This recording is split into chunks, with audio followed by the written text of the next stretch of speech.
Alright, welcome back to Cooking Experiments, where we make some simple recipes at home to show how easy and fun cooking can be at home. For someone who does not do this as his day job, I decided to make some pizza. The whole thing. Make the dough, make the sauce, and of course, add some toppings. So, why don't we go to the kitchen and start making the pizza from scratch? Let's start with the ingredients for the dough. So we're going to take some all-purpose flour, some warm water, very lukewarm water. We're going to have some sugar, some yeast, and we're going to add some salt and some olive oil. Check the description box for more details. Now, we're going to make a simple margherita pizza, and for that we need our cold fermented dough, and we're going to see how we reach that stage in a minute. We're going to use some tomato sauce, homemade, and of course we're going to use lots of Parmesan and Mozzarella cheese, add some oregano and some fresh basil leaves. Let's start. First, we add some warm water, and to start activating the yeast, we are going to add some sugar. Give it a good mix, and after mixing the sugar in the lukewarm water, we will add some yeast to it, and again give it a good mix. In about 5 to 7 minutes, we will start adding our dry ingredients to our wet ingredients. So first we'll take some all-purpose flour and we'll add some salt to it, and then using a sift we will start adding all our dry ingredients into the wet ingredients. Let's give it one quick mix before we add some extra virgin olive oil, and then again we'll start mixing everything together. Once we feel that they have all come together, we now need to start the process of kneading it. So on the surface we're going to add some all-purpose flour, and we're going to take our wet mixture and put it on this flour. Add some flour to your hands and start taking this mixture together and start kneading it. As you can see, this mixture is extremely wet and sticky, but after kneading for about 10 minutes, this is the kind of consistency that you would expect your dough to get to. Time to start proofing our dough. What I'm doing in this case is I'm going to cut it in two different parts, create some spheres, and put them in two different containers to start the proofing process.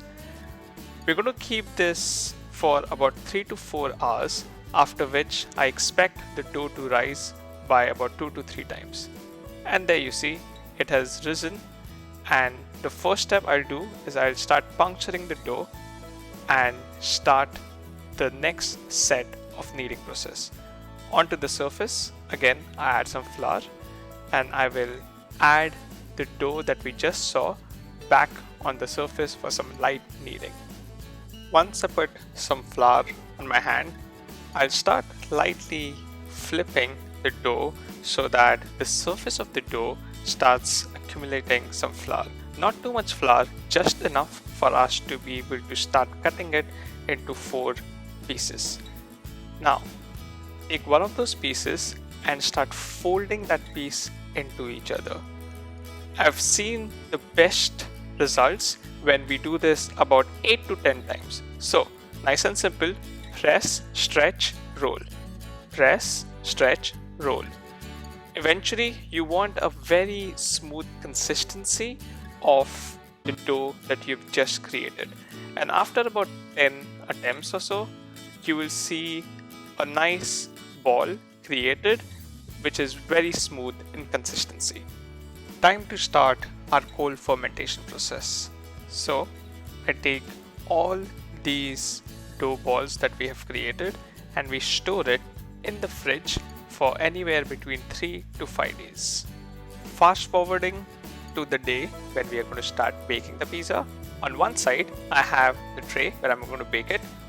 We have the center where we're going to start putting our dough, and we're going to take the dough from the fridge and put it on a lightly dusted surface. Now, put some flour on your hand just to make sure it doesn't stick, and a bit on the top, and start pressing the dough from the center. You want to make sure that you don't push too hard, but just enough for it to start getting the shape that you want. And when you feel comfortable, start picking it up and moving it around to create the shape that you want. Gravity is your best friend in this case, and you will soon see that it has taken the shape that I want, and so I just put it on the tray. Important to mention that I put some semolina below the tray, which helps it not stick. The next bit is really simple. You take the tomato sauce and start spreading it all around the surface except the corners. We add some Parmesan cheese and some dried oregano, and then we add lots of mozzarella. I personally love mozzarella, so I wanted to make sure I add heaps of it to my pizza. And then finally, our pizza is ready to be baked. Baking pizzas in home ovens need really hot temperatures in the oven.